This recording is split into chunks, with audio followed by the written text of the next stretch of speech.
में अगरबत्ती जलाना चाहिए कि नहीं? ना, अगरबत्ती नहीं जलाना चाहिए।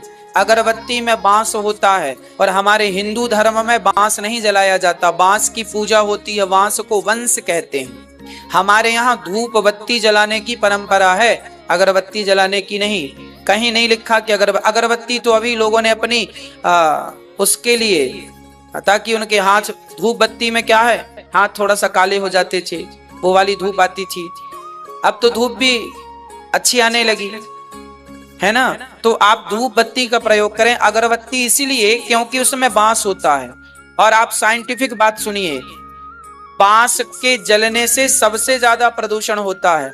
हमारे यहाँ अर्थी बांस की बनाई जाती है और अर्थी से मुर्दे को ले जाते हैं, शमशान में लकड़ियों में रख देते हैं। चूंकि बांस की बनी होने के कारण उसे शमशान में तोड़कर फेंक देते हैं और उसे चिता पे जलाते नहीं हैं, क्योंकि वो बांस की होती है। हमारे यहाँ सावन भादों में बांस की पूजा होती है। छठ पर्व होता है सावन भादों में, उसमें जिसे हल षष्ठी बोलते हैं, उसमें बांस की वंश की पूजा होती है ना। वो छोटी छोटी टोकनियां बेटियों के घर भिजवाते हैं। वो परंपराएं हमारे भारत की, वंश की पूजा बोलते हैं उसको, वंश पूजा है वो। तो हमारे यहाँ बांस नहीं जलाया जाना चाहिए, पर लोगों को आज अज्ञानता ज्यादा है, लोग समझते नहीं है, अपनी सुविधा पर ज्यादा भरोसा करते हैं, तो बांस भी जला रहे हैं। मच्छर मारने की अगरबत्ती बांस में बनी है, आपकी अगरबत्तियां बांस में। धूप बत्ती जलाइए ना, वो ज्यादा अच्छी है। अगरबत्ती आप खरीदते हैं तो बिकती हैं।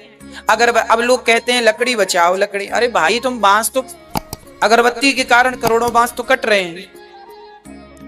आपको पता है प्रकृति के लिए सबसे ज्यादा ऑक्सीजन पीपल के बाद यदि कहीं है तो सबसे ज्यादा ऑक्सीजन बांस में।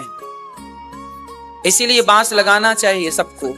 बांस को वंश भी कहते हैं बांस जितनी तेजी से बढ़ता है उतनी तेजी से आपका वंश भी बढ़ता है, परिवार बढ़ता है, सब सुख समृद्धि बढ़ती है। इसीलिए बांस भी लगाना चाहिए।